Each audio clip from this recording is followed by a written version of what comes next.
ಪ್ರೀತಿಯ ದ್ವಿತೀಯ PUC ವಿದ್ಯಾರ್ಥಿಗಳೇ, ನಿಮ್ಮ ಯೂನಿಟ್ ಟೆಸ್ಟ್ ಎಕ್ಸಾಮ್ ಬಹಳ ದೂರ ಇದೆ ಅಂದ್ಕೊಂಬಿಟ್ಟು ಇವತ್ತಿನಿಂದನೇ ಲೇಜಿ ಫೆಲೋ ಆಗಬೇಡಿ. ದಯವಿಟ್ಟು ಡೂ ಹಾರ್ಡ್ ವರ್ಕ್. ನಾನು ಇಷ್ಟು ಹೇಳುವಂಥದ್ದು, ಯಾರು ಹಾರ್ಡ್ ವರ್ಕ್ ಮಾಡ್ತೀರೋ ಅವ್ರ ಜೊತೆಗೆ ಸಕ್ಸಸ್ ಅನ್ನುವಂಥದ್ದು ಯಾವತ್ತೂ ಕೂಡ ಬರುತ್ತೆ. ಅದು 1% ಮಾತ್ರ ಲಕ್ ಇದ್ದವರಿಗೆ ಕೂಡ ಬರುತ್ತೆ. Anyhow, without wasting our time, let me start. ನಾನು ನಿಮಗೆ ಪ್ರಾಮಿಸ್ ಮಾಡಿದ ಹಾಗೆ heaven if you are not there on this earth where else could you be, ಈ ಒಂದು ಪದ್ಯದಿಂದ ನಿಮಗೆ ಇಂಪಾರ್ಟೆಂಟ್ ಆನ್ಸರ್ಗಳನ್ನು ಕೊಡ್ತೇನೆ ಅಂತ ಹೇಳಿದ್ದೆ. ಏನೇ ಪ್ರಶ್ನೆ ಕೊಟ್ಟರು ಅದಕ್ಕೆ ಇದೇ ಉತ್ತರವನ್ನು ಬರಿಬೇಕಾಗಿರುತ್ತೆ. ಸಪೋಸ್ ಈಗ ನಿಮ್ಮ ಪ್ರಶ್ನೆ ಎಕ್ಸಾಮಲ್ಲಿ describe the beauty in nature that makes the earth heavenly place ಅಂತ ಕೇಳಿದರೆ ಅದಕ್ಕೂ ಕೂಡ ಇದೇ ಉತ್ತರ ಆಗಿರುತ್ತೆ. How does the poet explain the illusion of heaven in this poem? ಈ ಒಂದು ಪದ್ಯದಲ್ಲಿ ಕವಿ ಕುವೆಂಪುರವರು ಯಾವ ರೀತಿಯಾಗಿ ಸ್ವರ್ಗದ ಬಗ್ಗೆ ಎಕ್ಸ್ಪ್ಲನೇಷನನ್ನು ಮಾಡಿದ್ದಾರೆ, ಅದ್ರ ಬಗ್ಗೆ ಬರೀರಿ ಅಂತ. ಇನ್ನೊಂದು ಪ್ರಶ್ನೆ, how does the poem celebrate the power of the poet or power of the pen? ಇದರ ಬಗ್ಗೆ ಬರೀರಿ ಅಂದರೂ ಇದೇ ಉತ್ತರ ಆಗಿರುತ್ತೆ. ನನ್ನ ಪ್ರೀತಿಯ ವಿದ್ಯಾರ್ಥಿಗಳೇ, ಮೊದಲು ಆ ಪದ್ಯದಲ್ಲಿ ಏನಿದೆ ಅಂತ ಗೊತ್ತಾಗಿರಬೇಕು. ಯಾಕಂದರೆ ಸಂಪೂರ್ಣವಾಗಿ ತಾವು ಓದಿ ಅರ್ಥ ಮಾಡ್ಕೋಬೇಕು ಅಂದರೆ ಅದರ ಬ್ಯಾಕ್ಗ್ರೌಂಡಿನ ಆ ವಿಡಿಯೋ ನೋಡ್ಕೊಂಬಂದರೆ, ಯಾವುದು ಬೇಸಿಕ್ ನಾನು ಹೇಳಿದ್ನಲ್ವ, ಆ ವಿಡಿಯೋ ಸಂಪೂರ್ಣವಾಗಿ ನಿಮಗೆ ಪದ್ಯ ಅರ್ಥ ಆಗುತ್ತೆ. ಬನ್ನಿ ಸರ್, ಒಂದೊಂದಾಗಿ ಈಗ ಆನ್ಸರ್ ಯಾವ ರೀತಿಯಾಗಿ ಬರೀಬೇಕು. ಆನ್ಸರಲ್ಲಿ 3 ಭಾಗಗಳನ್ನು ಮಾಡಬೇಕಾಗತ್ತೆ. 4 ಮಾರ್ಕ್ಸ್ 3 ಮಾರ್ಕ್ಸಿಗೆ ಬಂದಾಗ, ಅಥವಾ 2, ಆಯಿತಾ. ಈಗ ಫಸ್ಟಿಗೆ ಇಂಟ್ರೊಡಕ್ಷನನ್ನು ಬರೀಬೇಕು. ಬಹಳ ಈಸಿಯಾಗಿ ಫೇಲ್ ಆಗುವವರಿಗೂ ಕೂಡ ಹೆಲ್ಪ್ ಆಗಬೇಕು, ಆ ರೀತಿಯಾಗಿ ರೆಡಿ ಮಾಡಿದ್ದೇನೆ. ಬನ್ನಿ.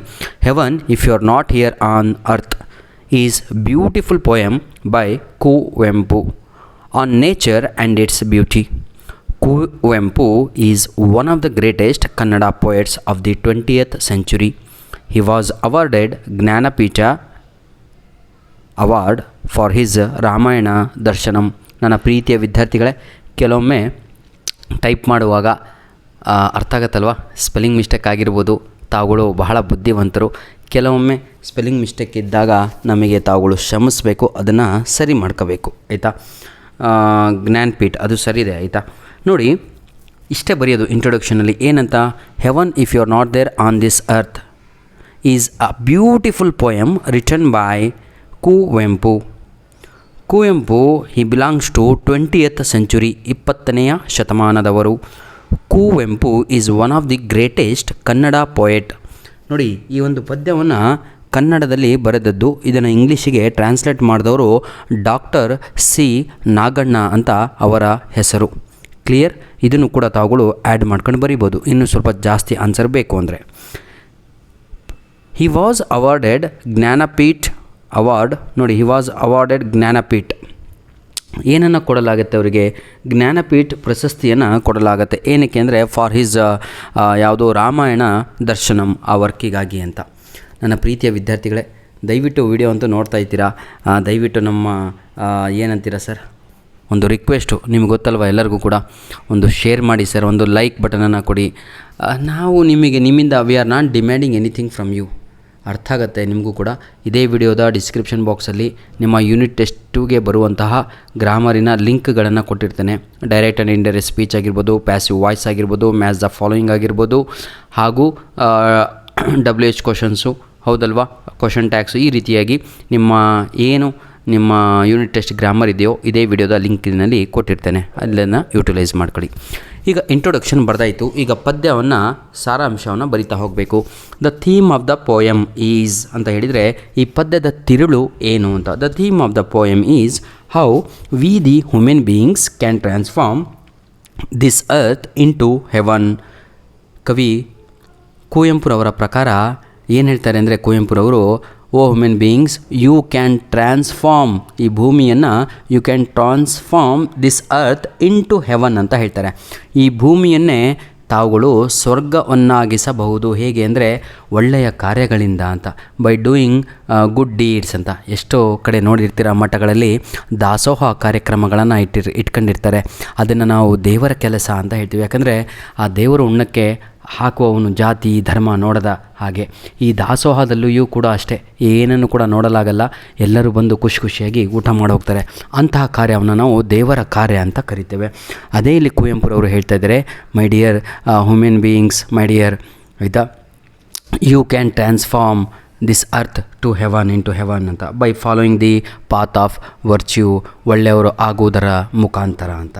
The concept of heaven is an abstract idea, but we can have the heaven here on this earth. ಈ ಹೆವನ್ ಅನ್ನುವಂಥದ್ದು ಕಣ್ಣಿಗೆ ಕಾಣದಿರುವಂಥದ್ದು, ಇಲ್ಲಿವರೆಗೂ ಕೂಡ ಯಾರೂ ಕೂಡ ನೋಡಿಲ್ಲ. ಆದರೆ ಇಸ್ಲಾಂ ಧರ್ಮದಲ್ಲಿ ಏನಂತ ಬರುತ್ತೆ ಅಂದರೆ, ಪ್ರವಾದಿ ಮೊಹಮ್ಮದ್ ಅವರಿಗೆ ದೇವರು ದರ್ಶನವನ್ನು ಮಾಡಿಸಿದ್ದಾರೆ ಅಂತ ಬರುತ್ತೆ. ಅವರನ್ನು ಹೊರತುಪಡಿಸಿ ಇಡೀ ಪ್ರಪಂಚದಲ್ಲಿ ಇಲ್ಲಿಯವರೆಗೂ ಕೂಡ ಯಾರೂ ಕೂಡ ಆ ಸ್ವರ್ಗದ ದರ್ಶನವನ್ನು ಮಾಡಲಿಕ್ಕೆ ಆಗಿಲ್ಲ. ಹಾಗಾಗಿ ಕುವೆಂಪುರವರು ಒಂದು ಮಾತನ್ನು ಹೇಳ್ತಾರೆ, but we can have this heaven, that heaven, which heaven? ನೀವೆಲ್ಲ ಹೇಳ್ತಿರಲ್ವ ಸತ್ತ ಮೇಲೆ ಸ್ವರ್ಗಕ್ಕೆ ಹೋಗಬೇಕು ಅಂತ. ಆ ಸ್ವರ್ಗವನ್ನು ನಾವು ಭೂಮಿಯ ಮೇಲೆ here on this earth itself by becoming ourself gods and nymphs. ನಾವು ಈ ದೇವರ ಕಾರ್ಯದಲ್ಲಿ ತೊಡಗಿದರೆ ಅಂದರೆ ಅರ್ಥ ಏನು? By helping the poor people, by helping needy people, by helping orphan, by helping widows. ಇಂಥ ಕೆಲಸ ಮಾಡುವುದರಿಂದ ನಾವು ಏನು ಮಾಡ್ಬೋದು ಅಂತ ಹೇಳಿದರೆ, ಈ ಭೂಮಿಯನ್ನು ಸ್ವರ್ಗವನ್ನಾಗಿಸಬಹುದು.